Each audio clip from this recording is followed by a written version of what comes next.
Some days carry the weight of everything, but through the laughter and the tears I face, you hold my hand with a little more grace. When I cannot see tomorrow, when my faith feels small and weak, you whisper softly to my heart the words I need to hear.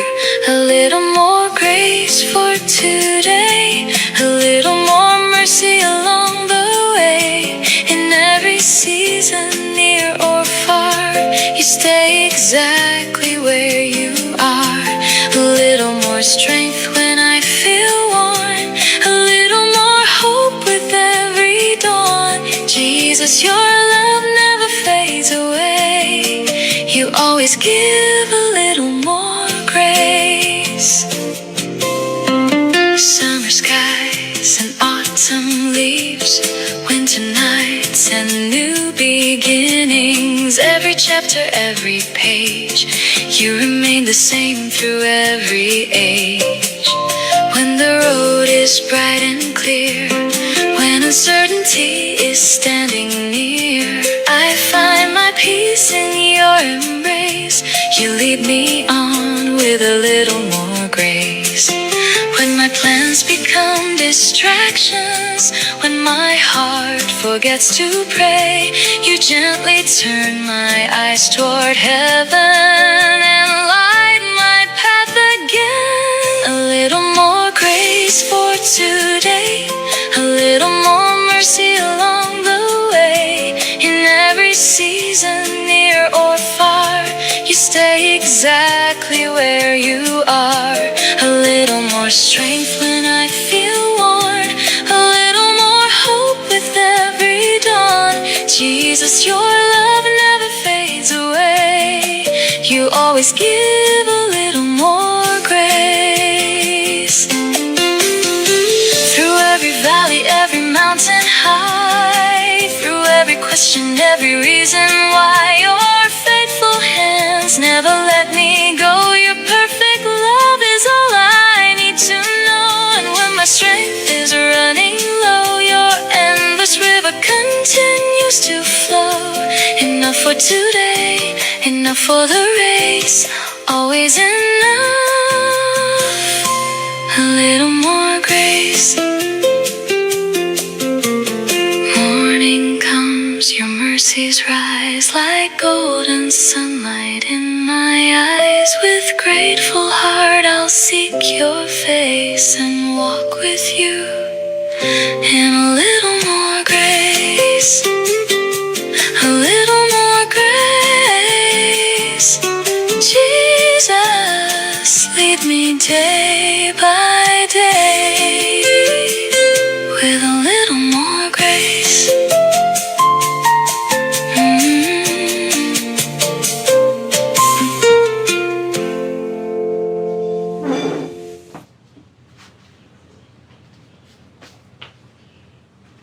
Have you ever heard of the sinner's prayer? Frequently, when discussing what a person must do to be saved from his sins, he'll be told that he needs to say a prayer.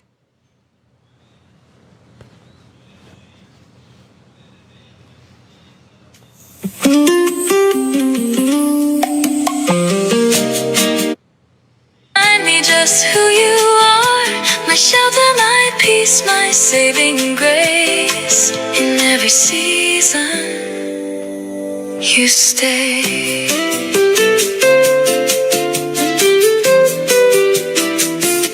Springtime blossoms, summer mornings, autumn colors, winter skies.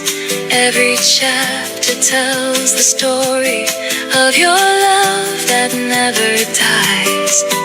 When when the answers don't come quickly, when I wait and wonder why. You provide enough for today and teach my soul to trust your time. Every blessing, every struggle, every mountain, every sea becomes another place to witness your faithfulness to me. In every season, Lord, you're here, through every joy and every tear, holding my hand, guiding my way, giving the gifts I need each day. When faith feels small and hope feels far, you remind me just who you are, my shelter, my peace, my saving grace. In every season, you stay. Not tomorrow's strength today, not answers for a distant road, just enough mercy for this moment, just enough grace to carry on. And when I cannot see the future, I will trust the one who can, for every step is held securely inside your loving hands. In every season, Lord, you're here, through every joy and every tear, holding my hand, guiding my way, giving the gifts I need each day. Through every sunrise, every night, you are my hope, you are my light, forever faithful, forever true. In every season, I walk with you. Morning comes, your mercies rise, new as the colors in the sky, and I will rest within your care, knowing you'll always be there.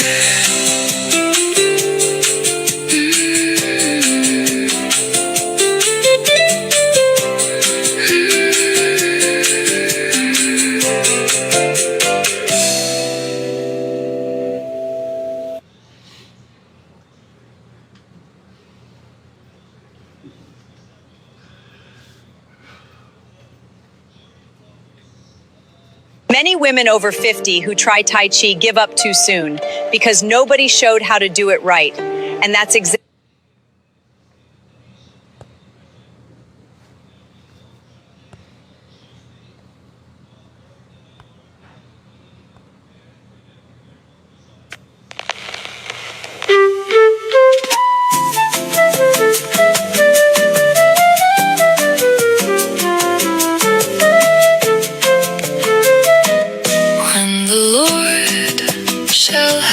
washed away the filth of the daughters of Zion, and shall have purged the blood of Jerusalem from the midst thereof, by the spirit of judgment and by the spirit of burning.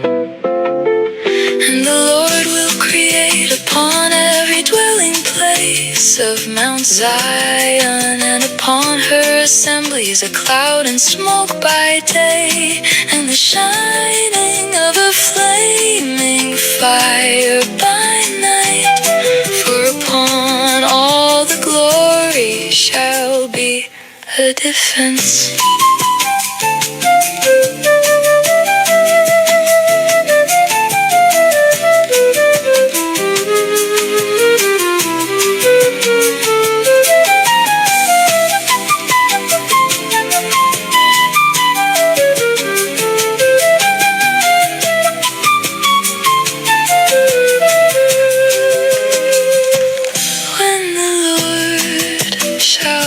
Washed away the filth of the daughters of Zion, and shall have purged the blood of Jerusalem from the midst thereof, the spirit of judgment and by the spirit of burning. And the Lord will create upon every dwelling place of Mount Zion, and upon her assemblies a cloud and smoke by day, and the shining of a flaming fire by night. For upon all the glory shall be a defense.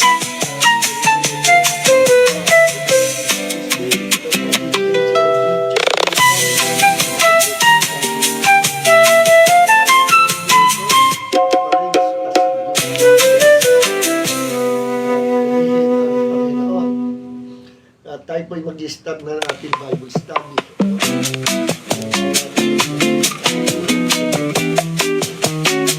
They shall lift up their voice, they shall sing for the majesty of the Lord.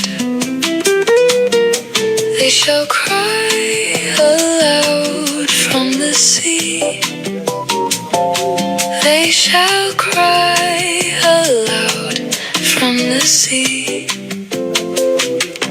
Wherefore glorify ye the Lord in the fires, even the name of the Lord God of Israel, in the isles of the sea. God of Israel, in the isles of the sea.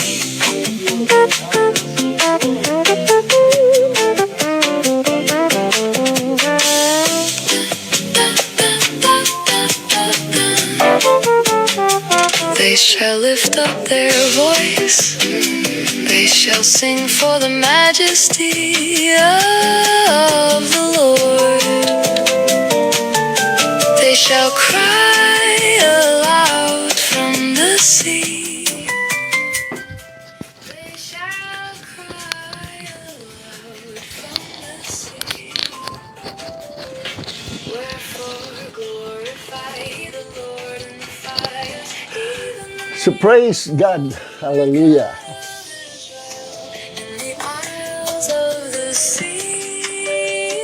Let's pray mga minamahal. Heavenly Father, kahit po salamat Panginoon sa po biyaya na kami po patuloy na nakapapangaral ng salita ng Diyos.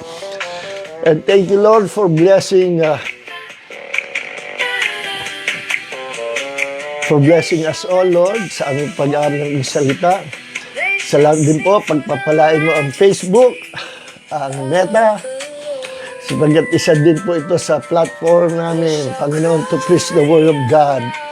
Bagamat si Satanas gustong gamitin ang mga ganitong platform, pero ang Diyos, siya ang mangunguna upang gamitin to evangelize the world and to save more souls from hell.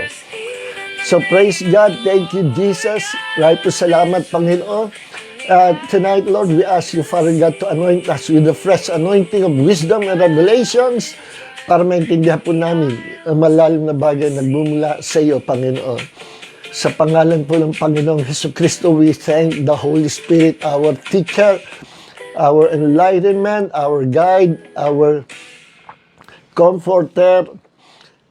Thank you Lord, without you Lord, hindi po namin maintindihan malalim na bagay nagmumula sa iyo. Without you, we will be deceived by the devil. Salamat po at through you, we are continue to be filled with the revelation knowledge of your word, illuminated by your words, and filled with wisdom coming from your presence, Lord, and coming from your word. Maraming po salamat, Panginoon.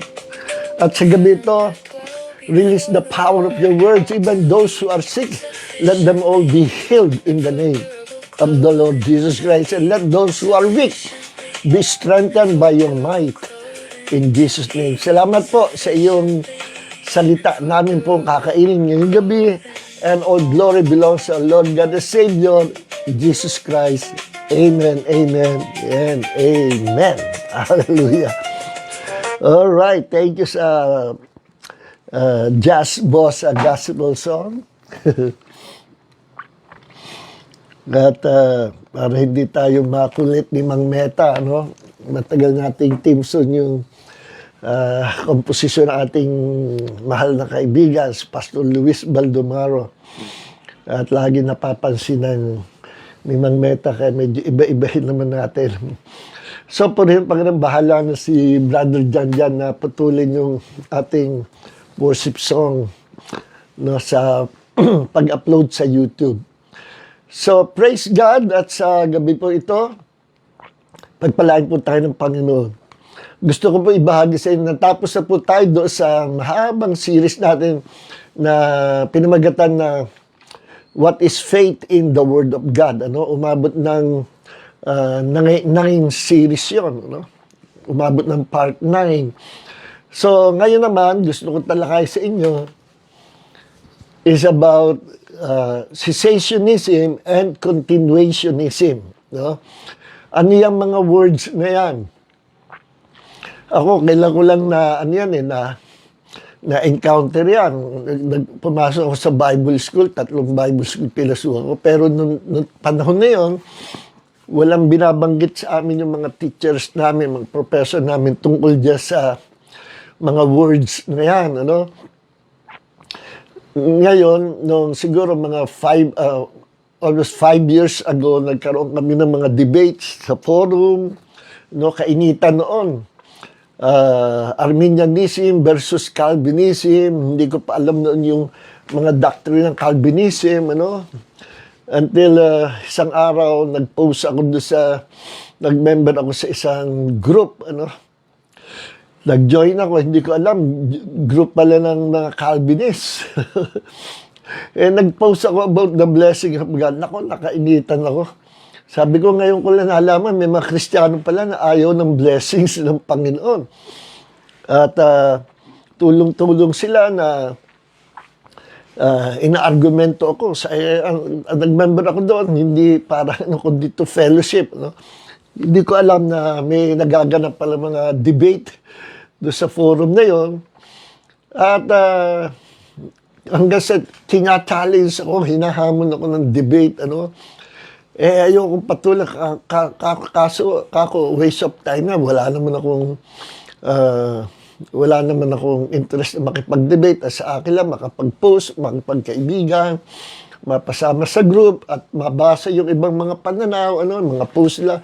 May debate forum pala yung napasukan ako. Hanggang later on, napasama na rin ako sa mga debates, may mga group debates at halo-halo. At isa sa mga pinagtalunan dyan yung doctrine ng Calvinism, ano? At against sa doctrine ng mga evangelicals, ano? Kasi nga kakaiba yung mga doctrines ng Calvinism, no? Sa aking nakikita, pananaw, sa mahabang panahon, nakita ko puro baligtad. Yung tulip, no? TULIP, acronym yun, wala tayong time para isa-isahin. Baligtad sa mga sinasabi sa Bible. Nakita ko may ganun pala. Tumayo ako, tumindig ako sa pala. Pinagtanggol ko kung ano ang sinasabi ng Biblia. At pamulaan ako, sunod-sunod na debates. At ilan yung mga account ko na pina-block sa sa Facebook. Ganun pala doon, sabi ko, grabe. At yun ay mga 5 years ago. Ngayon wala na akong nakikita ganun kainit na May sinamahan akong debate forum, mga Americans naman, pero hindi kasing tindi noon. Minsan nagkakagalit-galit pa minsan nagka-personalan pa. Nagyari, iba siraan pa. Naku, naging carnal na sabi ko, purihin ang Panginoon sa mga ganitong group. Hallelujah. Pero, praise God, at doon ko nalaman, naintindihan na 2 klase pala ang Christians, ang mga Kristiyano sa ngayon. Supposedly, dapat isa lang Kung ano yung Christianity na itinayo ng Panginoong Hesus, kung ano yung church, iisang church na itinayo ng Panginoong Hesus, na tinatawag na Christian Church, dapat yun lang talaga. Pero nangyari, dahil sa mga hindi magandang pangyayari sa history of the church, history of the modern church, nagkaroon ng bahagi na divide at ang isa ay tinatawag na cessationist believers at yung isa naman ay continuationist believers, no? Kaya itong dalawang salita na itong mga continuationists, ito yung mga tao na ang doctrine ay naniniwala sila sa doctrine ng continuationism. Ano yung doctrine ng continuationism? Ito yung doctrine na naniniwala na hanggang ngayon nagpapatuloy yung pagkilos, kapangyarihan at pagpapakahayag ng Holy Spirit through the gifts of the Spirit, through the manifestation of the power of the Holy Spirit by healing the sick, casting out demons, mga miracles, yan yung continuationism na galing sa salitang continue, nagpapatuloy. Ano yung nagpapatuloy? Yung kapangyarihan, the power, the manifestation of the Holy Spirit, and all the gifts of God. Nagpapatuloy. No? Sa continuationism, nagpapatuloy yung 9 gifts of the Holy Spirit. Ano-ano yun? Word of wisdom, word of knowledge, prophecy, discerning of the spirits, gifts of healing, discerning of the spirits. Teka, isa-isa rin po natin, no? Una-una, dinivide yung siyam na gifts na yan of the Holy Spirit, dinivide po yan sa tatlo, no? Isang gift of utterance, kaloob ng pagsasalita. Isang gift of revelation, kaloob ng pagpapahayag ng mga hiwaga ng Diyos. No? Isa namang gift of power. Yung tatlo ay gifts of power. No? Tigtatatlo sila. Gifts of utterance or gifts of words, gifts of revelations, and gifts of power. Under doon sa gifts of utterance, nandiyan po magkakasama yung tatlo. Gift of prophecy, word of knowledge, word of wisdom, no? At doon naman sa gift of revelation, nandiyan yung discerning of the spirit. Ay, sorry po mga kapatid, sorry. may pagkakamali ako, sorry, ako'y tao lang nagkakamali, pero itatama natin.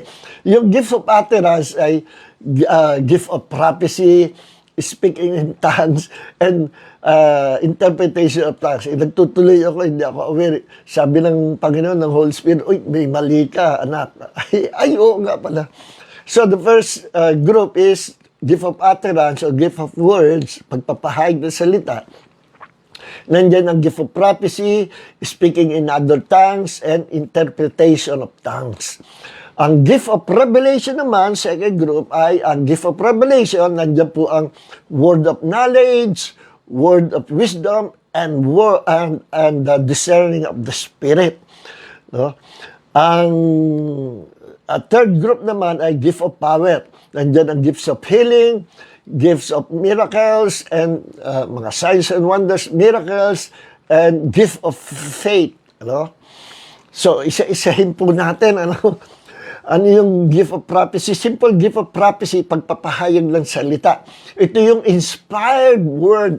Wala pa dyan yung prediction, yung prophesying, what will happen in the future, o kung ano yung nangyayari in the future, or mangyayari in the future at yung past. Yung simple gift of prophecy is simply releasing the anointed, the Rhema word of God, the revealed word of God, inspired by the Holy Spirit to His people. No? Pag nasamahan niya yung simple gift of prophecy ng word of knowledge and word of wisdom, nandyan na yung ipinapahayag yung mangyayari, ipinapahayag yung nakaraan. Mamaya balikan natin. So, simple gift of prophecy is simply declaring or releasing the revelation of God to His people. Simple gift of prophecy. So, yung gift of speaking in other tongues ay maraming klaseng tongues. Pwedeng tongues or language sa angels, pwedeng ancient language. Iba-iba. So, yan ay kaloob na nagmamanifest sa mga mananampalataya na baptized ng Holy Spirit. At meron pa yung interpretation of tongues, yung merong kaloob na nakakapag-interpret doon sa narinig ng tongues or maybe his own tongues na interpret. No? So, ang susunod naman, yung gift of revelation, nandyan ang word of wisdom. Yung word of wisdom, ipinapakita ng Panginoon yung mangyayari in the future. Nandiyan, word of knowledge, pinapakita yung present situation. Ano? Kung hindi ka aware, hindi mo alam, ipapakita ng Holy Spirit, word of wisdom, and ipinapakita yung past, ano, yung nakaraan. That is word of knowledge, I mean. Ang difference of word of wisdom, word of knowledge, word of wisdom is future. Word of knowledge is present and past. No? Then, nandiyan yung discerning of the Spirit. Nasisiyasat mo not only the heart of man or the spirit of man, kundi even those demonic spirit na nagkalat dyan, malalaman mo ang mga moves nila, madidiscern mo kung sino ini-influensya nila, madidiscern mo kung anong deception na ginagawa nila, yung kanilang mga maniobra, yung kanilang mga plano, yung mga ginagawa nila. And even, pag lumalim ka pa dyan, you can even see those demons. No? Magre-review ka ngayon. Pero yun, dumarating ang come and go. Walang permanent gift na nananahan na ganyan. Ano? Imagine, naglalakad ka, lahat nakikita mo, mga spirit, matatakot ka rin. So you can even see angelic beings and sometimes even the presence of God Himself. No? Yan yung discerning of the Spirit. Now ang third group, yung gift of power, ay gift of faith. Ano? Itong faith na ito, hindi ito yung ordinary faith coming from the Word of God na permanent indwelling sa ating puso. Kundi itong faith na ito ay supernatural faith. May power ito, may kapangyarihan. Pag ito'y dumating, magiging very bold ka. Ano? Pag ito'y dumating, pag ito'y nag-declare ng salita, it will come to pass. Powerful itong gift of faith na ito. Ito yung mga bumubuhay ng patay. Alright. So, merong gift of healing, under that gift of power or power gift, merong gift of miracles. Ano? Magkakasama yan. So, binigyan ko lang kayo idea, pero saka natin talakayin ang details na. No? So, sa mga continuationist, I am a continuationist. No? At sorry mga cessationist. No? So, alam niyo ba, bago ako maging continuationist, okay, baby Christian pa, dalawa ang nag-disciple sa akin. Isang church na cessationist. Mga hindi sila naniniwala sa gifts of the Spirit. Yun ang contrast nila. Kung ang continuationist naniniwala na ongoing pa yung mga naganap sa Book of Acts, mga miracles, mga kinakasihan ng Banal na Espiritu with power, with the gifts of the Spirit, with signs, miracles. Kung naniniwala ang mga continuationist dyan, kagaya ko, I still believe, no, na ang Diyos hindi nagbabago. Jesus Christ is the same yesterday, today, and forever. Ang cessationist naman, hindi sila naniniwala. No? Sa kanila, tapos na yan. No? Sa kanila, natapos ang mga gifts, natapos ang power ng Holy Spirit, natapos ang mga miracles, kasabay ng pagkawala ng mga original apostles of the Lord Jesus Christ. Now, una pagbatayan natin ang history ng church o ng modern church. Sa history ba, totally nawala? Yung gifts of the Spirit, yung manifestation of power of those who obey, hindi po. In fact, ang mga naganap na revival in the past ay revival na siyang gawa ng Holy Spirit. And during those revival years, nandun ang mga may sakit, gumagaling, patay, nabubuhay, putol ang kamay, nagkakaroon, tinutubuan ang kamay. Mga goiter, nalalaglag sa lupa, mga very powerful na manifestation ng biyaya ng Diyos to heal the sick and to create miracles. Meron mga creative miracles, no? Wala ng ovary, nagkakaroon ng ovary. So, yan yung mga naganap sa mga revival, ang mga talamak na sa kasalanan, mga mamamatay tao, mga ubod na sa mga tao. lumuluhod sa Panginoon, nakokonvict sa kasalanan, at nagsisilapit sa Panginoong Jesus upang isuko ang kanilang mga buhay. Marami naligtas sa mga panahon na yun during those revival years, at until now, may nagaganap pa rin namang revival sa kasalukuyan sa panahon natin ngayon. No? Kaya lang ang malungkot, na-divide nga ang mga Kristiyano. Merong mga group of Christians or churches na nire-reject na lahat ng yan. Tapos na raw yan. No? At ito mga group of people na ito, mga churches ito, kung tawagin sila ay mga cessationist believers. Mga kapatid din natin sila sa Panginoon. Mahal din sila ng Panginoon at mahal natin sila. Kaya lang, iba ang pananaw nila. Sa kanila tapos na. Bakit nagkagayo? Kasi yung mga teachers nila, mga pastor nila, mga mentors nila, yun ang itinuro sa kanila. At doon sila bumase sa mga nagturo sa kanila. They did not investigate the Word of God. Hindi nila hinalukay ang salita ng Diyos para mapatunayan alin ba talagang tama, continuationism or cessationism. Alin ba talagang tama? Ako po ay baby Christian noon. That was year 1978 or 77, no? Na dalawa ang nag-disciple sa akin. Na born again ako dahil tumawag ako sa pangalan ng Panginoon. Nung panahon na yun ay na-addict na ako nagkakaroon ako ng bandage sa paggamit ng mga drugs at mga marijuana, no?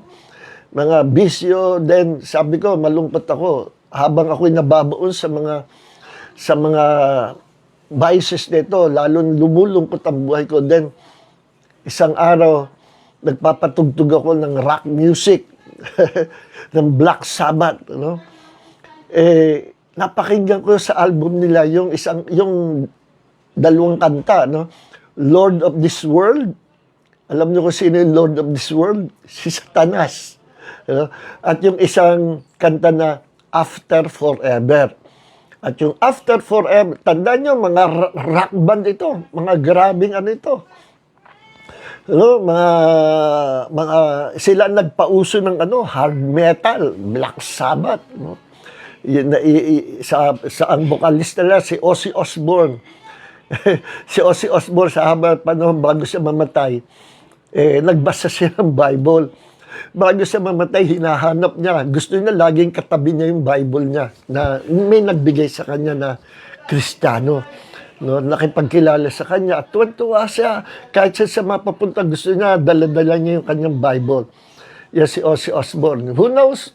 Maybe he's now in the presence of God. Maybe he's now enjoying the presence of God. No? Who knows? Pero doon sa album na yun, yung After Forever, binabanggit doon na yung message na akala mo ba kwento-kwento lang ang impyerno? Akala mo ba ito ay panahon lang nung napag-aralan nyo, nung maliliit pang bata kayo, at kwento lang ito.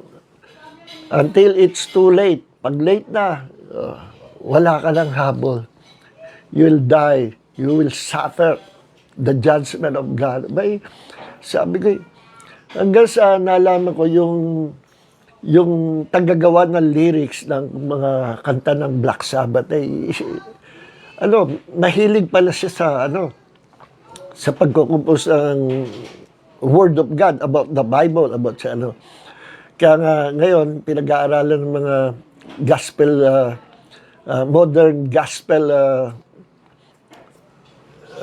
singers and composers or writers na pinag-aaralan na, sabi na one of the first gospel rock music ay yung music ng Black Sabbath, After Forever. It's like a gospel song. At talaga lang ang message ay gospel. Alam niyo, ginamit ng Panginoon yung kanta ng sanlibutan para makuha ang atensyon ko.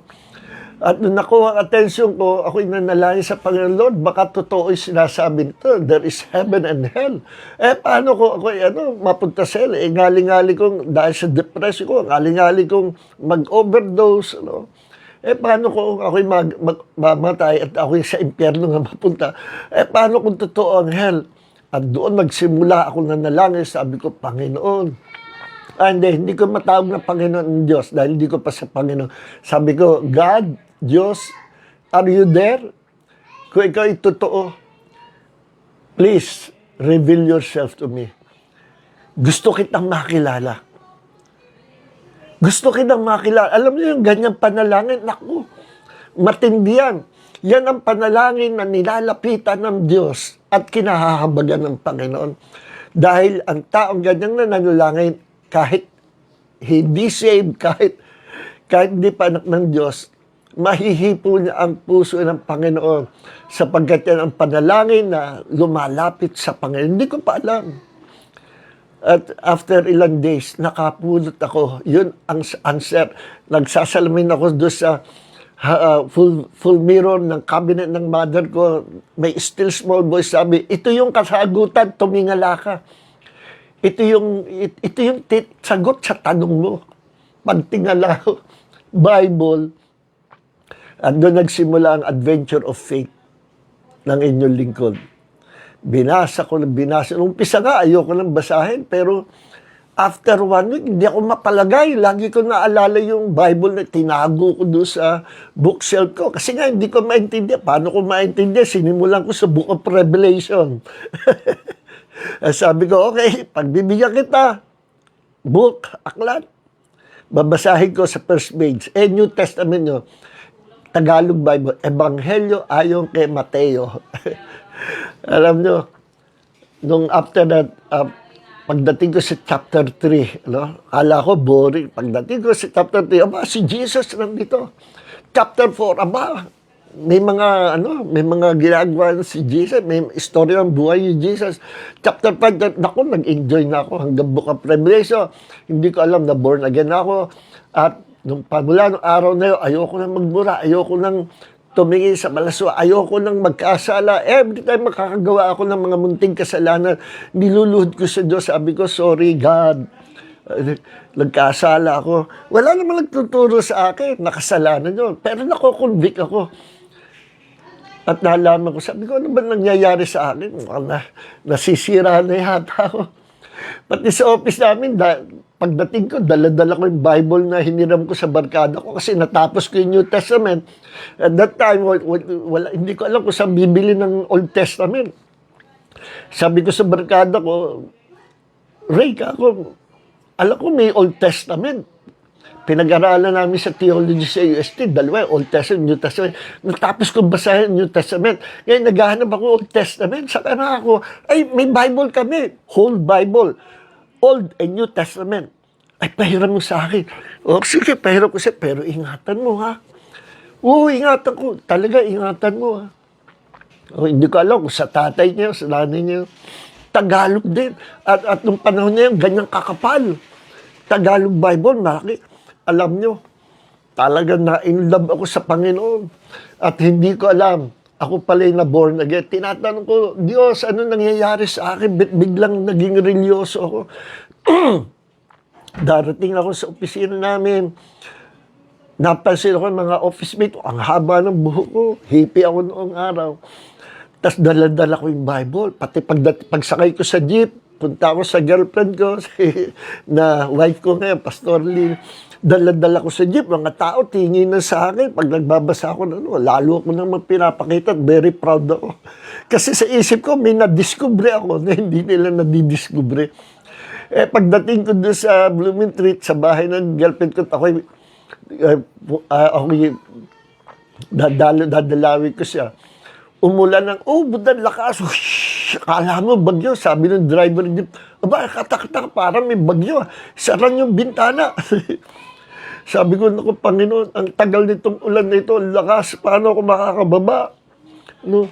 Kawawa ng Bible, hiniram ko sa barkada ko, mababasa at yak ito. Maglalakad pa ako, papunta doon sa girlfriend ko. Sabi ko, Panginoon, Alang-alang sa Bible nito na hiniram ko lang. Pahintuin mo po ngayon ang ulan na ito. Sabi ng ulan, shh! Sabi ng mga nasa niya, ba, kata-kata. Biglang huminto ang ulan. Oo nga. Ay, ito ang mga tao, baba. Biglang, shh! Nagulat din ako. Sabi ko, Lord, talaga nga pala. Talaga mukhang may connection na ako sa iyo. Kasi isang prayer ko lang, dininig mo na ako. Iba-ibang himala nakikita ko. At siyempre, first na himala na hindi ko naman maintindihan, yung binagong buhay ko.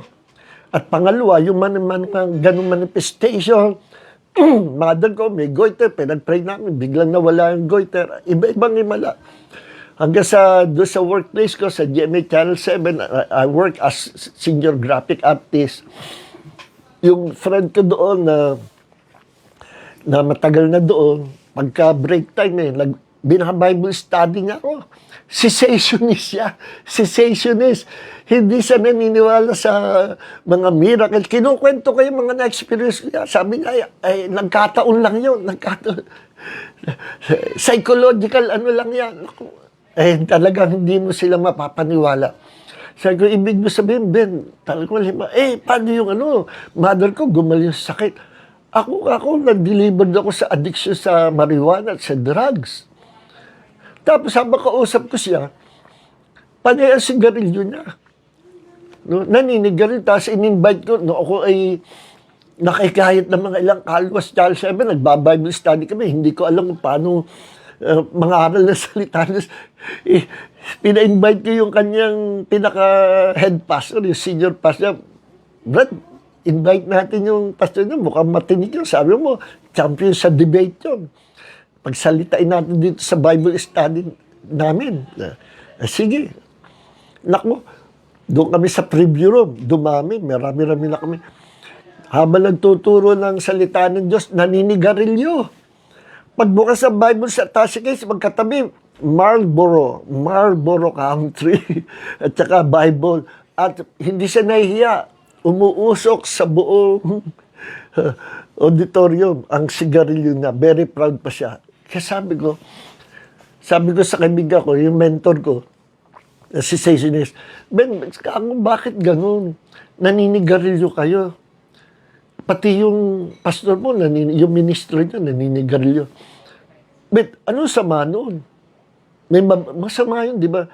Hindi, may mababasa ka ba sa Bible na binawal ng Diyos sa sigarilyo? Ay legalistic. Maghanap kang talata, wala kang mababasa. No? Ganun ba?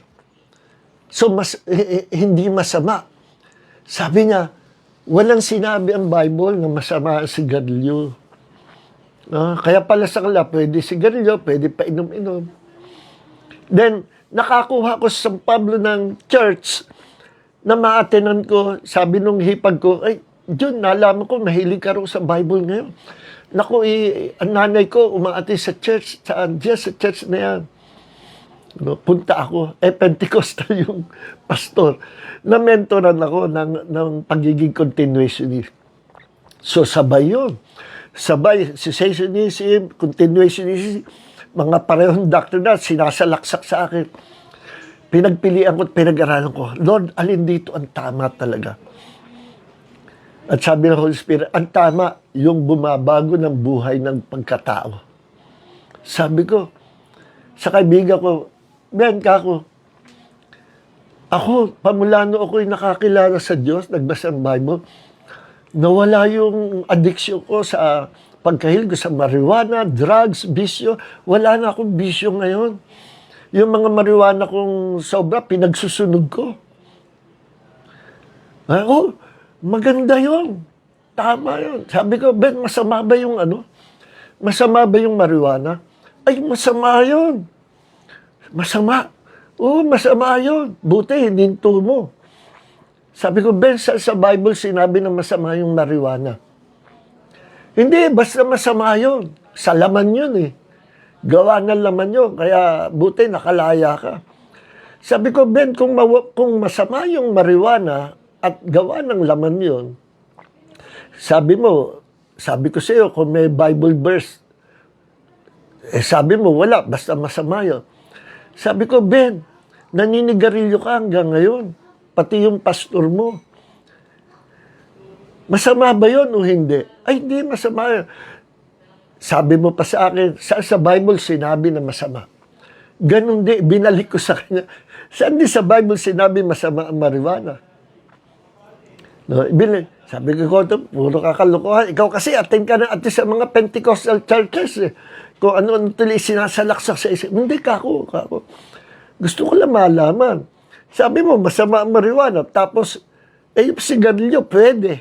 Parehong nakakaano yun ng lungs. Parehong busy yan. Hindi niya may paliwanag. Bakit? Sila ay cessationist believers. Ang kanilang ulo ay full of knowledge about God, but they don't know God. Hindi nila kilala ang Diyos. Ako, konti lang alam ko noon, pero nakilala ko ang Diyos in His goodness. So, itong dalawang to, nung pinag-aralan ko, mas nagustuhan ko, pinili ko, totoo ang continuationism, at ako'y nabaptize sa Holy Spirit. I speaking in other tongues, hanggang ngayon, I'm speaking in other tongues, nag-ooperate ng ibang mga gifts, isa word of knowledge, word of wisdom, prophecy, no? Gifts of healing. Naranasan ko, na-experience ko, at marami akong miracles na na-experience. 2 beses magkaibang case, isa sa San Pablo, isa sa Manila. Parehong mayroong cancer of the blood, leukemia, may taning na parehong buhay. Kwento ko na sa inyo. Parehong gumaling sa sakit karamdaman. Humaba ang buhay. After ilang years, nakita ko pa sila. Kamusta na? Buhay na buhay ako. Wala na akong sakit. Sino makakagawa yan? Kaya ko ba yung gawin? Ako ba nagpagaling? Kaya ba ng medical science yan? May taning ng buhay. Sino nagpagaling? Si Jesus. Bakit? Sapagkat naniniwala ako na hindi patapos ang Panginoon sa paggawa ng himala. No? Saan ba galing yung, yung paniniwala na wala ng himala, wala ng gifts of the Spirit, wala ng speaking tongues, wala ng gifts of healing? Ang mga cessationists, ang kanilang paniniwala, they still believe na pwedeng magkaroon ng miracle ang isang tao. Pwede gumaling sa paraan ng pananalangin. Pero hindi sila naniniwala na yung mga kapangyarihan na kaloob ng Holy Spirit ay nagpapatuloy. Wala daw taong gano'n at hahamunin nila. Kung totoo niyang evangelist niyan, may gift of healing. Magdadala ako naka-wheelchair, palakarin na. Naghahamon silang gano'n. Kaya sabi sa akin, nung kami bandang huli, minementoran niya ako, pero bandang huli kami na nagdi-debate. At nilalabanan ko yung mali ng paniniwala, na cessationism. Kaya sabi ko sa kanya, Ben, sabi niya sa akin, alam mo, son, ang tawag sa akin, son, anak daw niya ako sa pananampalataya. Alam mo, son, tinan mo ha, kung totoo may gifts of healing at mga miracles, magdadala ako ng lumpo, palakarin mo. Challenge ko yan sa'yo. Alam niyo, sagot ko sa kanya, binigyan ako ng Holy Spirit ng wisdom para sagutin. Sabi ko, Ben, tanda mo yung nangyari kay Jesus sa Mark chapter 4, na na-encounter niya si Satan, 3 times tinukso siya, at ang isa sa temptation sa kanya, kung ikay tunay na anak ng Diyos, itong bato gawin mong tinapay. Ben, kako, sinunod ba ni Jesus yung si Satanas? Sa kanyang hamon, yung bato gawing tinapay kung siya talaga ay anak ng Diyos? Hindi. Bakit niya hindi sunod? Si Satanas yun eh. Ba't niya patutunayan ng himalados? Kalaban si Satanas. Kung hindi pinatunayan ni Jesus ang himala sa bato na magiging tinapay, ako man, hindi ko rin patutunayan.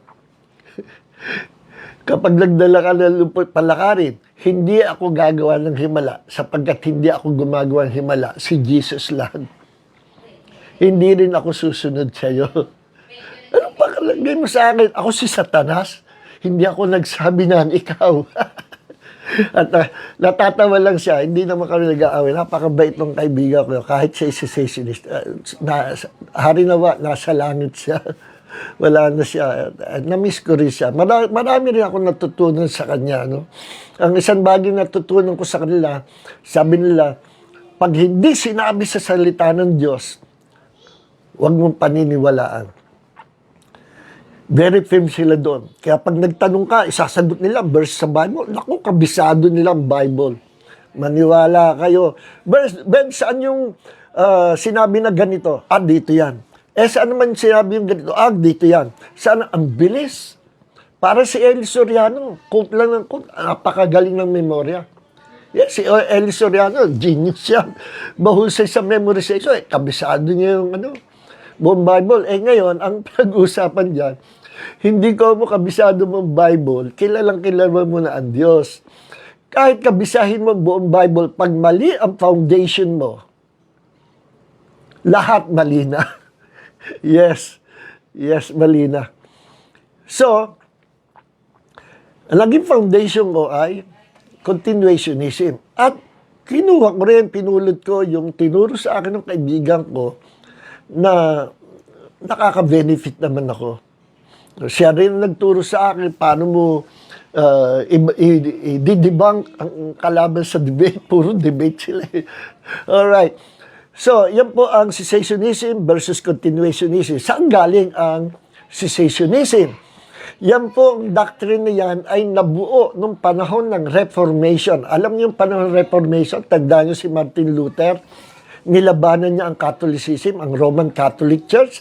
Nag-post siya ng maraming thesis niya sa pader ng Roman Catholic Church sapagkat si Martin Luther ay isang professor sa seminaryo ng Katoliko. May access siya sa Bible na nung time na yun ay tinanikalaan. Bawal buksan ang Bible pero siya may access. Kaya nabuksan niya ang Bible, naliwanagan siya, sabi niya, pambihira, ang dami namin practices at paniniwala na wala at baligtad sa itinuturo ng Bible. Kaya siya nag-protest. Mali yung katuruan ng Roman Catholic Church. Ang daming itinuro sa atin na mali at nag-protest siya. At iyon, doon ang galing ang Protestant movement. Dahil pagkaraan ng panahon, sumulpot na si John Calvin. Na si John Calvin ay isa sa mga idol niya o sinusundyan niyang mentor na hanga siya ay si Augustine of Hippo, isang bishop. No? At ang problema, ito si Augustine, bago siya maging Christian,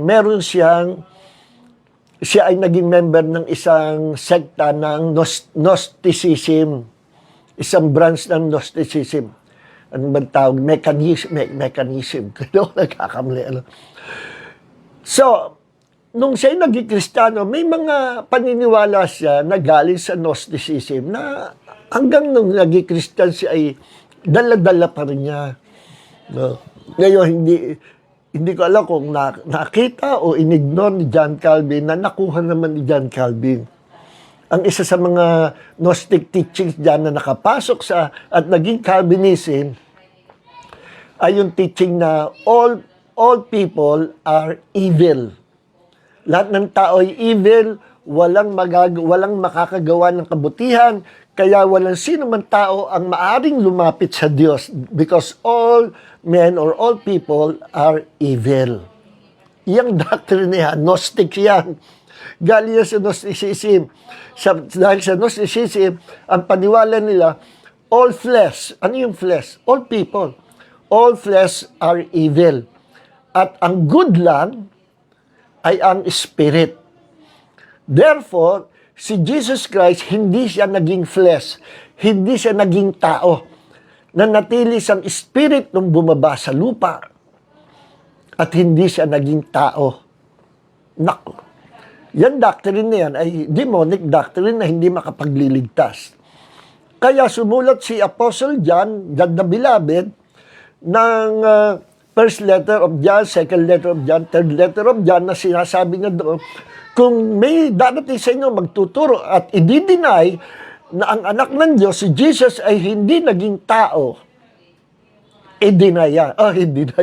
I-reject yan. Hindi yan ang totoo. Ano? Fake yan. Ano? Huwag niyong tatanggapin yan. Ano? So, yun ang paniwala. Jesus did not become a human being. No? Yung pala yung, akala ko tinutukoy ni John yung mga INC.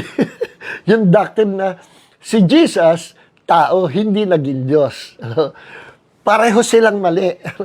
Itong mga Gnostic naniniwala, Jesus is spirit, he is a good spirit, but he did not become a human being. Ito namang INC, Jesus is a human being, pero hindi siya Diyos. Pareho magdadala sa impyerno ang mga doctrines na yan. Okay? So now, si John Calvin, naiinis siya sa Roman Catholic Church kasi gumagawa ng mga fake miracles ng mga panahon na yun. Nababad trip si John Calvin kaya sa yamot niya, dineclare niya at itinuro niya, wala nang miracles ngayon. Wala nang miracles. Lahat na damay, wala miracles. At yung paniniwala niyang wala nang miracles, wala signs and wonders, pati gifts of the Spirit, uminto na doon nagsimula yung doctrine ng cessationism na hanggang ngayon ini-embrace ng mga churches, ng mga Baptist, mga ibang church denomination, mga evangelical churches, nire-reject yung sabi ko, na tinatanggap yung doctrine na yun na wala nang himala. Kahit na magisis si Nora Honor, sinabi niya, walang himala. Naalala ko lagi si Nora Honor pag napag-uusapan yung salitang walang himala doon sa pelikula niya. Walang himala.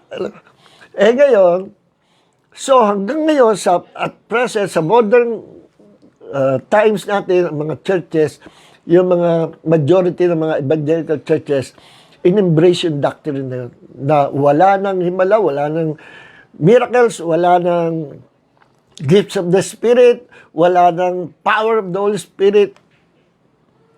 Yun na yun, dala-dala ngayon. Until dumating ang ilang panahon na nagkaroon revival at nagkaroon outpouring of the Holy Spirit at maging doon sa panahon ng I think 1904, hindi ako nagkakamali, 1904, mga ganong panahon, 1904 or 1902, 1904, nagkaroon ng Azusa Street Revival sa California at bumuhos ang Holy Spirit doon sa mga mananampalataya sa church. So, doon nagsimula niyo talagang mighty miracles, nagmanifest hanggang sa nag-expand at kumalat sa buong mundo. Uli, nagkaroon revival ng mga katuruan ng gifts of the Spirit, power of the Holy Spirit, at hindi pinakita ng Panginoon na hindi siya nagbabago. Jesus Christ is the same yesterday, today, and forever. No? Ngayon, sabi ng mga cessationists, wala kami nakikitang himala hanggang ngayon. Kaya wala niyan, tapos niya. So be it. Sa aming church, sabi ko, marami kami nakikita himala. And every day, we are expecting miracles from the Lord. Bakit? Because expectancy is the breeding place of miracle. Kung anong pinaniniwalaan mo, yun ang mararanasan mo. Kung hindi ka naniniwala na nagpapatuloy pa ang mga gifts of the Spirit, manifestation ng power of the Holy Spirit, kung hindi ka naniniwala, so be it. No? Hindi nga kayo makaka-experience niya. Pero doon sa mga continuation believers, they believe that Jesus Christ is the same yesterday, today, and forever, that Diyos hindi nagbabago. Kung ano yung nasa Bible, sa Book of Acts, pinaniniwalaan natin yan. Kaya naman, nagpapatuloy hanggang ngayon, nakikita natin ang maraming himala ng Panginoon. At sabi ni Jesus, Mark chapter 9, verse 23, if you can believe, all things are possible to him who believes. Lagi sinasabi ni Jesus sa mga pinapagaling niya, favorite expression niya, umuwi ka na, pinagaling ka ng pananampalataya mo. At sinasabi pa ni Jesus, Kung ano ang paniniwala mo, yun ang mangyari sa iyo.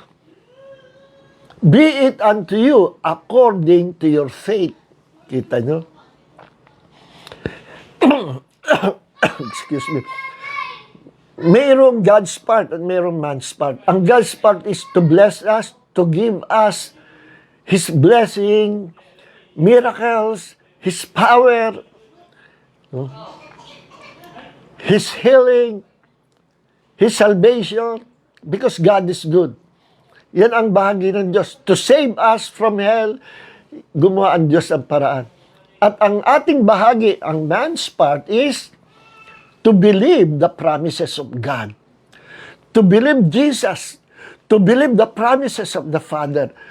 To believe the Holy Spirit that He is still indwelling us. Dwelling in us. To believe that God, Jesus is the same yesterday, today, and forever at walang pagbabago. So yan po ang nangyayari ngayon. Kaya, sorry sa mga kapatid na cessationist believers. I pray na lahat sila mabuksan ang pananampalataya o paniniwala at ang mga matang spiritual to see the truth na ang Diyos hindi nagbabago.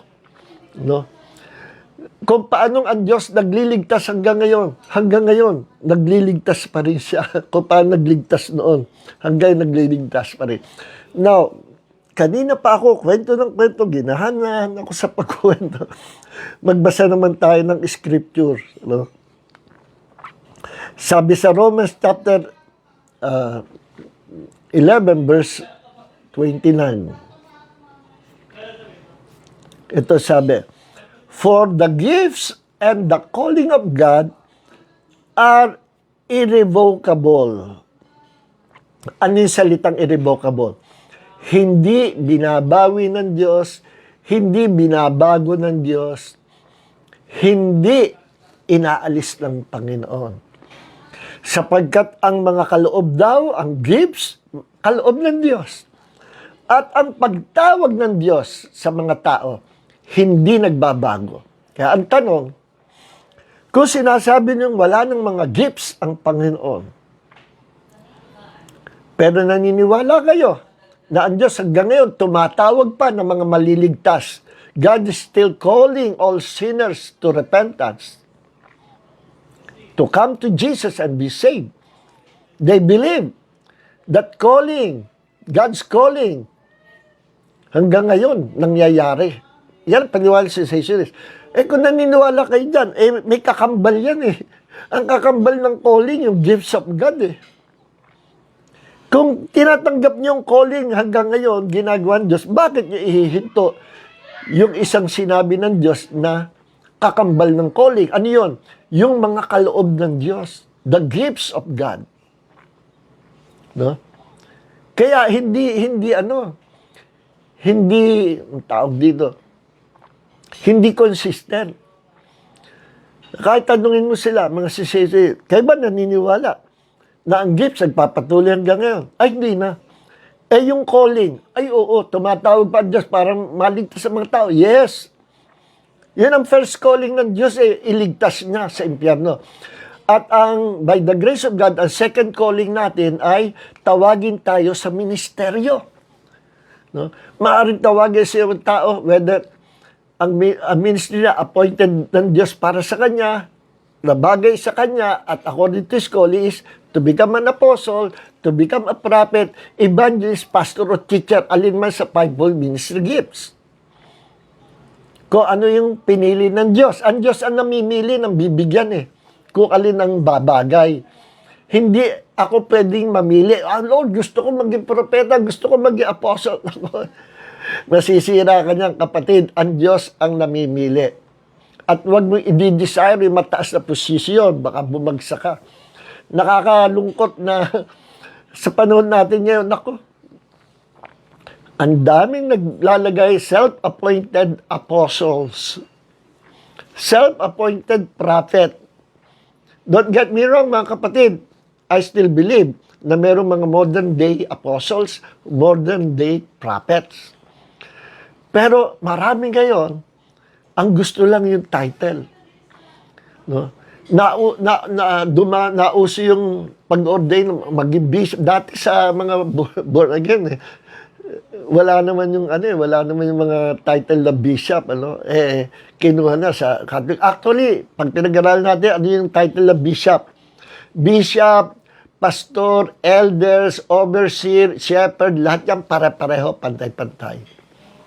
Pero sa modern times natin, pinauso ng Roman Catholic Church, ang bishop isa sa mga higher position, then mas mataas pa sa kanya, archbishop, then meron pope.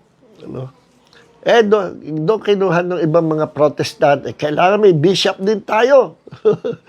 At nauso yung mga pag-ordain ng bishop, at yung iba ginawang commercial, magbabayad ka lang ng 6,000, magiging bishop ka na. Yung iba 3,000, naku, kako. Magagalit ang Panginoon sa mga pinagagagawa nito mga ito. Kaya sabi ng iba, Pastor Job, ayaw mo pang mag-bishop, qualified ka na. Hindi, naku, sila na lang. Sila na lang. Sa dami ng bishop, sabi ko, hindi sa title yan. Yung iba naman, after bishop, hindi na kontento. Nung panahon na nagkaroon breakthrough ng prophetic, lahat naman, mga prophet, gusto itawag. Nagpapagawa pa ng calling card. Ako si Prophet June Cortez. Nagkaroon breakthrough ng apostolic calling and anointing ng panahon 90s. Tinuro sa body of Christ na there are still apostles today. Naku, nagdati ka na. Yung iba naman, kanya-kanya ng kabitan ng ako si Apostol June Cortez. Meron pa nga dyan nung ari, I am Apostle June Cortez, the father of the revival. Naku po kako. Umattend pa ako sa seminar. Sino ba ito siya? Sabi siya ang ama ng revival. The father of the revival is the Holy Spirit. Sino bang gumagawa at nanganganak ng revival? Di ang ama. Sino lumilikha ng revival? Sino ang pinakaama ng revival? Ang Diyos Ama. Hindi ikaw. Inangkin mo yung kalagayan ng Diyos. I am the father of the revival. Na-meet ko yung kapatid niya, yung brother niya. Naku, apostle din daw siya. Pinag-pray pa nga ako. Sabi niya, alam mo, Pastor John, yung brother ko is the father of the revival. Ako naman, yung the father of the Philippines. Gulat ako sa apostle din daw siya. Sabi ko, Brad, kako. Hindi ka magalit si President Ramos niyan? Di ba, ang ama ng Pilipinas, yung presidente? Hindi, sa spiritual naman ito, kapatid. So, my brother is the father of the revival, apostol, Ako naman, si apostle, nakipagkaibigan sa, I am the father of the Philippines. Naku, sabi ko. Ang mga taong ito, full of pride. Full of pride. It's not the title. People will know who you are kapag nag-minister ka under the anointing of God. They will know who you are. Hindi mo kailangang magpakilala. Hindi mo kailangang magpagawa ng calling card with title, apostle, or prophet. People will know who you are because of the anointing of God dwelling in you. Magmamanifest at magmamanifest. And the more you humble yourself before God, the more your anointing will increase and become strong for the glory of the name of Jesus. So, mga minamahal, yan yung sinabi sa Bible na ano ba yung gifts na nagpapatuloy? Pinag-aralan natin ito, pero balikan natin. Di po ba tayo naniniwala that there is only one God? Yes, we are worshiping only one God, not three gods. Naniniwala tayo that the Father is God, Jesus is God, the Holy Spirit of God. Pero hindi natin sinasabing we have three gods. Bakit? Sapagkat ang tatlong persona na yan, sila bumubuo ng tinatawag na iisang God. At mismo ang Diyos, ayaw na magpapatawag na sila'y maraming Diyos. Or tatlong Diyos. Ayaw ng Panginoon. Ang gusto ng Diyos ay ating makilala siya as one God. And in that one God, there are three personalities or three persons in the Godhead. God the Father, God Jesus, and God the Holy Spirit. Three individual persons. Hindi po sila yung turo ng mga oneness na mali, na ang Father nagmanifest, naging si Jesus. Si Jesus nagmanifest, naging Holy Spirit. Mali po yan. No? Mali yan. Wala yan sa Bible. Si Jesus is not the Father. Kinakausap ng Ama, Ama, glorify me. Kagaya ng glory na tinanggap ko sa iyo, even before the foundation of the world. Glorify me. Meron siyang kinakausap. Ama, Lord, sanctify my disciples with your truth. Your word is truth. John chapter 17, prayer ni Jesus. May kinakausap siya. Kung siya din yung Ama, di dapat sinabi niya. Di mangyayari, sasabihin niya, Ama, kunwari lang to. Pinaparinig ko lang sa kanila. Hindi nila alam, ako din ikaw. Ama, luwalhatiin mo ang aking mga alagad sa pamagitan ng katotohanan mo. Ang salita mo'y katotohanan. Ama, luwalhatiin mo ako. Gaya ng kaluwalhati ang aking tinan mo bago pa magsimula sa libutan. Hindi nila alam.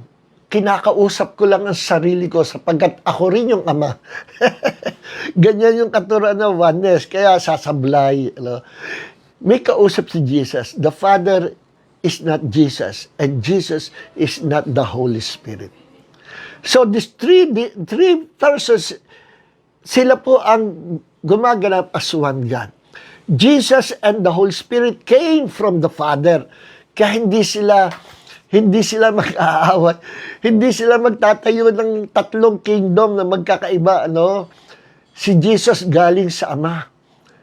Kaya sinabi, the only begotten Son, iniluwal siya, pinakita sa mundo, inireveal, pinababa sa mundo. Galing siya sa Ama. Ang Holy Spirit galing din sa Ama. At gusto ng Ama, they are three divine persons in one God. So, ba't ko binanggit yan? Kasi ang bawat persona may kanya-kanyang gifts. The gift of the Father sa atin and to the whole world is salvation. John 3:16. For God so loved the world that He gave Jesus. At sino sumampalataya sa Kanya will be saved. Ang kaloob ng Ama sa atin, salvation, si Jesus. Ang kaloob naman ni Jesus sa atin, matatagpuan sa Ephesians chapter 4, verse 10 hanggang verse 13. Na nung si Jesus umakit sa langit, nagbigay siya ng kaloob sa body of Christ, sa church. Ano yon? The fivefold ministry gifts. Ang purpose ng fivefold ministry gifts to equip the church, the body of Christ. Palakihin sila, palaguin, papagtibayin, papag-isahin, palakasin, pagiging maturin, para sila mag-mature spiritually, ma-build up, to become strong, at dumami at lumakas, at maging makapangyarihan through this fivefold ministry gifts. Ano nyo? Apostle, prophet, evangelist, pastor, teacher. Yung limang yan, kaloob ni Jesus sa church, sa body of Christ. Ano naman ang kaloob ng Holy Spirit? The 9 gifts of the Spirit. Kaya tiyawag ng gifts of the Spirit, siya ang nagkaloob. Ano yun? Prophecy, speaking in tongues, interpretation of tongues, word of knowledge, word of wisdom, discerning of the Spirit, gifts of faith, gifts of healings, and workings of miracles. Those are the 9 gifts of the Holy Spirit. So makita natin, ang Ama may kaloob, si Jesus may kaloob, ang Holy Spirit may kaloob. These are the gifts of God. At sinabi sa Romans chapter 11, verse 29, na ang mga kaloob ng Diyos, the gifts and the calling of God are irrevocable, hindi binabawi, hindi natatapos, hindi nagbabago. At basahin naman natin ang 1 Corinthians, dito po tayo magtatapos, chapter 1, verse 6 and 7. Just as the testimony concerning Christ was confirmed in you, eto na, verse 7, so that you are not lacking in any gift, No, may patotoo ang Panginoong Hesus sa atin upang hindi tayo papagkulangi sa anumang kaloob. Anumang kaloob. Ano yung mga kaloob na yun? Kaloob ng Ama, salvation, kaloob ni Jesus, the fivefold ministry gifts, and kaloob, gifts of the Holy Spirit, the 9 gifts of the Spirit. Para hindi daw tayo papagkulangin ng Diyos sa anumang kaloob, hanggang sa tayo ay, as you eagerly await the revelation of our Lord Jesus Christ. Meaning, hindi tayo papagkukulangin ng Diyos sa anumang kaloob, sa anumang gifts, hanggang sa si Jesus ay muling makita at bumalik at muling makita natin. Kailan kaya yun? Sa rapture of the church. Pagbalik niya, sasalubungin natin siya sa alapaap at doon na matatapos ang mga kaloob na hindi naman natin pwedeng gamitin sa langit. Anong gagawin mo ng speaking tongues sa heaven? Nasa heaven ka na. Anong gagawin mo sa mga kaloob? So, dalawang bahagi yung pagparito ni Jesus. Isa ay sa rapture. Ano? Yung tayo lang ang makaka-receive ng kapahayagan at nandyan si Jesus. And yung pangalawang pagparito, yung tinatawag second advent or second coming ni Jesus. Church, ang rapture hindi second coming. Ang second coming, after ng rapture, bibilang ka ng 7 years. At the end of 7 years, tribulation sa buong mundo, dadating si Jesus, kasama tayo, babalik tayo sa lupa. No? So, yun po yun. No? So, ngayon, kung tayo nasa langit, ano naman gagawin ng gift of salvation? Ligtas na nga tayo doon. Anong gagawin ng fivefold ministry gifts doon? Nasa langit na tayo. Anong gagawin ng gifts? Doon palang matatapos. Hindi na tayo mag-ooperate kasi perfect na tayo. Pati revelation, maintindihan natin lahat ng bagay, no? Lahat ng kapahayagan, even the secret things of God will be revealed to us. So, mga kapatid, katunayan na ang Diyos hindi nagbabago. So, yan po ang the truth about continuationism. No? At maraming na-absorb ang body of Christ hanggang ngayon nandito pa. Na-absorb sa panahon ng Reformation. No, ano yun? Yung doctrine ng once saved, always saved. Hindi po yung doctrine ng Panginoon. Never na itinuro yan ng mga apostles. Never na itinuro yan ni Jesus. No? Mismo si Jesus nagsasabi, ang sanga na hindi nagbubunga, no, ay puputulin, matutuyo, itatapon sa apoy. So sa ngayon, naging bahagi ni Jesus. Hindi sinabing Jesus na ang mga hindi sanga ay hindi ko bahagi, sila'y itatapos sa apoy. Hindi. Kundi may time sa buhay nila. Tayo daw ay mga sanga, tayo mga manampalataya. May time sa buhay ng mga manampalataya. Yung iba nagba-backslide. Yung iba lumalayo. Yung iba nagkakasala ng apostasy. No? Then sila ay kagaya ng sanga na pinuputol at natutuyot itinatapos sa apoy. That is the fire of hell. Si Jesus tinuturo na hindi totoo yung once saved, always saved. That is a demonic doctrine na marami ngayon at present maraming dinala ng mga kaluluwa, ng mga believers na ngayon ay nasa hell, mga Christians. Na hindi sila natakot sa Diyos, na wala yung fear of the Lord because of that doctrine. At sinabi nila, anyways, ano mang gawin ko kasalanan, I am one of those chosen few at ako may favor sa Diyos at hindi ako kayang dalhin sa impyerno ng kasalanan na ito. At ako'y mabababae, magkakasalang fornication, adultery, painom-inom, drugs. Anyway, I'm saved, I'm always saved. No? That's not true. That is a demonic doctrine na nakapasok sa body of Christ hanggang ngayon. Sorry mga Baptist brethren, no? Mga kapatid ko kayo sa Panginoon. Ito ay usapang totoo lang. No? Real talk lang tayo mga kapatid. It's about time to review and to go back to the Bible. Okay. Ano pa yung nakuha natin yun? Yun nga, wala nang miracles. Bunga yun ng Reformation movement. No? So, hindi lahat ng God's Reformation ay nakabuti. Meron ding naging nakasama. Ano? At dahil doon, no? na-divide, nagkaroon ng dalawang klase Kristiyano. Isang Kristiyanong tinapos na ang ministry and ang manifestation, power of the Holy Spirit, tinapos na mga gifts. At isa namang Kristiyanong nagpapatuloy pa according to the Bible, according to the book of Acts. Ganyan din maranasan natin. So, naging dalawa. Kayo, saan kayo? Mga kapatid, ako, pinili ko maging continuationist sapagkat ito ang Bible. Si Satanas, naku, tawang-tawa siya. Bakit? Alam niyo po ba ang power of the Holy Spirit, ang gifts of the Spirit are weapons for spiritual warfare? Yes. Ilan yan sa mga weapons binigay sa atin ng Diyos. Tapos, aalisin mo. Sino ba nag-alis niya sa body of Christ? Yung mga gifts and power of the Holy Spirit. Sino nag-alis? Si Satanas. Gumamit ng mga tao yan.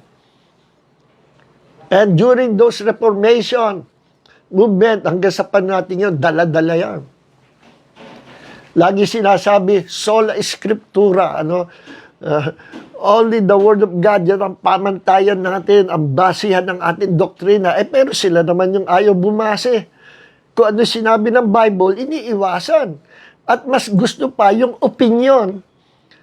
Opinion na tinuro sa kanila ng kanilang kauna-unahang mga kauna-unahang mentors ng mga cessationist din. So, purihin ang Panginoon. Purihin ang Panginoon. Heavenly Father, maraming po salamat sa gabi ito sa pag-aaral po namin ng salita. Dalangin po namin na maibahagi ng mga kapatid sa iba pa mga Kristiyano, especially sa mga cessationists, ang video na ito. Pagpalain mo bawat isa, heal those who are sick, and Lord, deliver them who are oppressed by the devil, and set them free, and those who are weak, i-restore mo ang healing, i-restore mo ang strength sa kanila. At yung mga wala na problema financially, in the name of Jesus, receive the blessings of God, receive financial breakthrough sa buhay mo, kapatid. Marami po salamat, Panginoon. In the name of Jesus, be all the glory. Kaibigan, kapatid, kaibigan, Dabarkans, kung gusto mo lumapit sa Panginoong Yesus, magkaroon buhay na walang hanggan, samahan kita sa panalangin. If you want to be saved, pray this prayer with me. Itaas mo lang kamay mo. Palabasin mo sa bibig ko. Sabihin mo. Okay, sabihin mo. Panginoong Hesukristo, yes, say it. Sumasampalataya po ako sa iyo na ikaw ay Diyos na naging tao upang ikaw magkaroon ng kamatayan sa krus, at sa pamagitan ng kamatayan yan, binayaran mo ang aking mga sakit at karamdaman. Panginoong Hesus, ikaw ay nabuhay na maguli upang ang sino man sumampalataya sa iyo ay mabuhay din magpakailanman. Panginoong Hesukristo, sinusuko ko po ang buhay ko sa iyo. Sumasampalataya po ako sa iyo. Simula sa araw na ito, sa gabing ito, ikaw na ang aking Diyos. Ikaw na ang aking Panginoon, ang aking tagapagligtas. Bigyan mo rin po ako ng iyong Santong Espiritu. Fill me with your Holy Spirit. Give me eternal life. Maraming po salamat, Panginoong Yesus, sa iyo pong kabutihan. Pagpalain mo bawat isang kasama namin sa Bible study nito. And Lord, abutin ng marami pang tao ang mga salita na ito, Panginoon. We will never stop preaching your word, Panginoon. And all glory and honor belongs to our Lord God the Savior, Jesus Christ. Amen. God bless you all, mga kapatid. Praise God.